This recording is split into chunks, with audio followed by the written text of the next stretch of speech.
Bookaholics, and welcome back to another video. Today I am bringing you some sci-fi recommendations.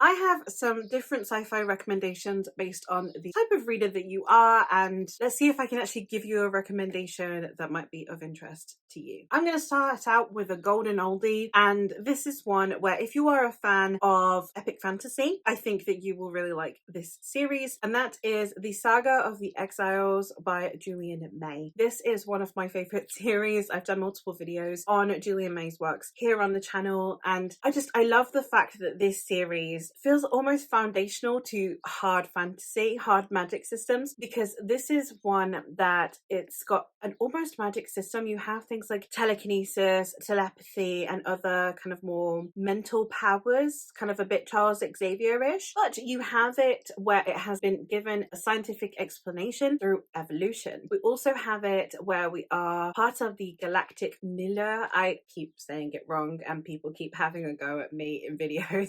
I'm really sorry. Milieu. And this is one where we have alien species that are part of this galactic community, and they are waiting for humans to enter this phase of evolution so that we might join them on a galactic scale. And we have several series in this world. We have the Saga of the Exiles, which is what I'd recommend you start with. And then we have Intervention, which is a kind of prequel standalone that follows one of the characters that is frequently mentioned in Saga. And then we next have a trilogy that is a prequel trilogy, but that would definitely spoil Saga for you. In this story, we are following an epic odyssey of a group of people who are, for some reason or another, being sent back to Pliocene Earth. Some because they have committed crimes, and the way that criminals are dealt with is they are sent back in time to Pliocene Earth, where they have no access to the likes of technology or anything, really. It's Pliocene Earth. It's survival of the fittest. And then we are also following some people who are going back because they want a more simplistic life, or because we have a character who had some of these meta-psychic abilities and is now struggling with them, and therefore wants to go back in time to kind of not be part of this society where she's surrounded by people with these abilities that she no longer possesses. And it's how they get on in Pliocene Earth. And it's a one-way ticket, because obviously if you come back forwards in time, then you will age and you will become dust. So it's how they survive Pliocene Earth. I don't normally like time travel, but this is one that definitely worked for me with that because of the way that the things are explained. I have an amazing time every time I think of this series. Can't wait to reread it. And if you're an epic fantasy fan, I think that you will love this. If you are a military fantasy fan, however, I would recommend the Machineries of Empire series by Yoon-Ha Lee. This is a military sci-fi in which we are following Captain Kel Cheris. And Kel Cheris is someone who is known to be a very ruthless commander. And therefore, when they end up getting several of their people killed on the basis that they are trying to combat this enemy that they keep having to fight against, they are then called in to potentially have the memories and therefore cognizance of a general who went mad put in their mind so that they can aid them tactically. It says here, Cheris's best hope is to ally with the undead tactician Shuos Jadal. The good news is that Jadal has never lost a battle, and he may be the only one who can figure out how to successfully besiege the fortress. The bad news is that Jadal went mad in his first life and massacred 2 armies. One of them his own. And it's how dealing with this raving lunatic in her head works for her. I had a good time with this series. This is one that I was a little bit gutted by because there were so many things about it that I thought this was going to be an absolute new favourite. Still gave it 4 stars, still a really good series. And yeah, if you are looking for the military tactics and the kind of planning out, and you have someone who is almost like when they're conversing with their conscience, but it's with another entity, absolutely would recommend. If you are a fan of literary fiction, for you, I would recommend Goldilocks by Laura Lamb. This is a sci-fi slash dystopian. I have been trying to keep dystopians off here because I will do a separate dystopian video, but this is one that has space travel, so I feel like if I had to choose between the two, I'd put it in sci-fi. And this is following a all-female pilot crew for this spaceship. They came up with the idea of this spaceship and its possibilities for travel, especially when traveling to another planet, so that we can go colonize it and escape the dying planet Earth. However, during this time, then men begin to try and take credit for these women's accomplishments and also then therefore try to take their place on the ship. So they steal the ship and they flee with it so that they might accomplish this mission that they themselves initiated. And while they are on the ship, turmoil begins to happen between these women that basically ends in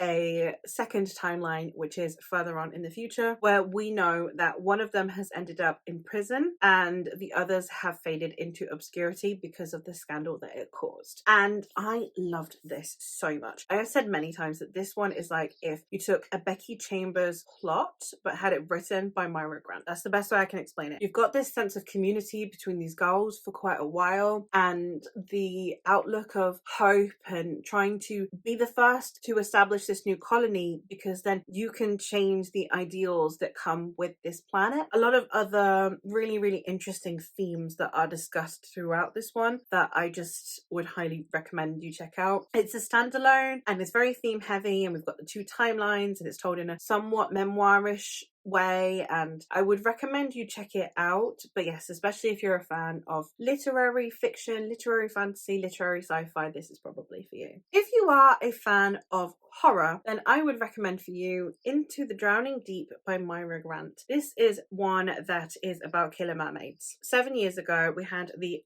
Argatis, which was a ship that was full of a television crew that were kind of doing the whole like mythbustery, we're gonna go see if there are mermaids in the Bermuda Triangle, go and film and make some footage, and that's it. However, they get there and the ship disappears, and you hear the sounds and the screams and stuff from the radio that people believed were just them pranking. However, then the ship disappeared. 7 years later, we have the marine biologist sister of the main reporter that was on the Argatis, and she has been recruited to be part of a team of people that are sent out to investigate what actually happened to this ship. On it, we have a selection of scientists that are specializing in many different fields, including obviously marine biology, communication, in case there are actually mermaids there. We have people that deal with the technicalities of the ship, etc. Someone who can drive a submarine, so many other things. And while they are at it, we have them discussing the possibility of these mermaids, and then when they encounter them, things don't go very well. The way that Myra Grant captured the layers of horror that are in this story, the way that it felt so very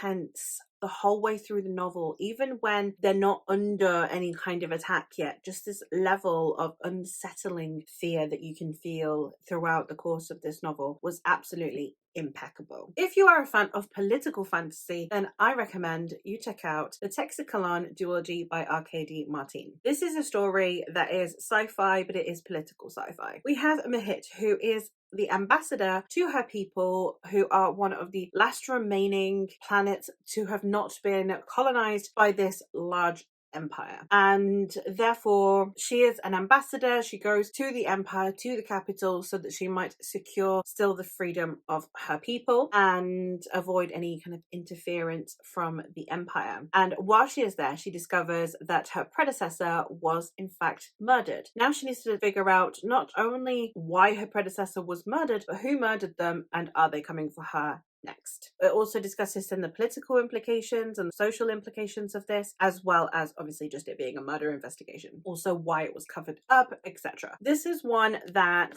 just the way that it tackles both the murder investigation and then also the political side of things with being an ambassador to this massive empire when you're from this tiny planet, I think was handled incredibly well. And it was definitely one that I think needs more recognition. I mean, I appreciate it was quite popular when it came out, but I feel like it's faded out of view a little bit. And I love this series so much. It's one of my absolute favorite sci-fi series, and I would highly, highly recommend you check it out if you haven't already. fantasy, especially if you love political fantasy. And finally, for everyone who is a fan of the cozy fantasy train that we are on at the moment, I'm going to give you some cozy sci-fi. And I have, of course, the Wayfarer series by Becky Chambers. This is a series of companion novels in which we are following, in the first one, the crew of the Wayfarer, which are a crew from a ship that basically they need to go and open wormholes so that then you can like fast travel around space easier. And we are following Rosemary, who is wanting to get away from her past and not be recognized, and therefore she joins this crew and she can avoid people for a while. It's how this crew all come together and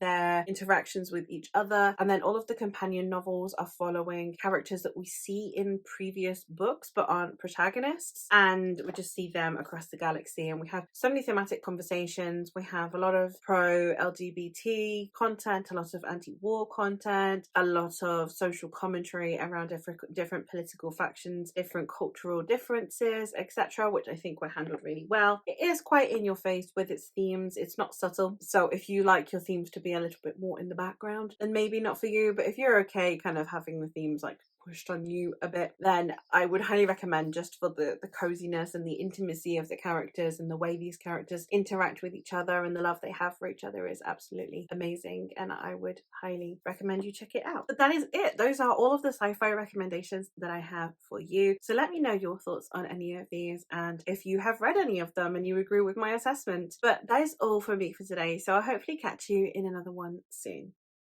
Bye!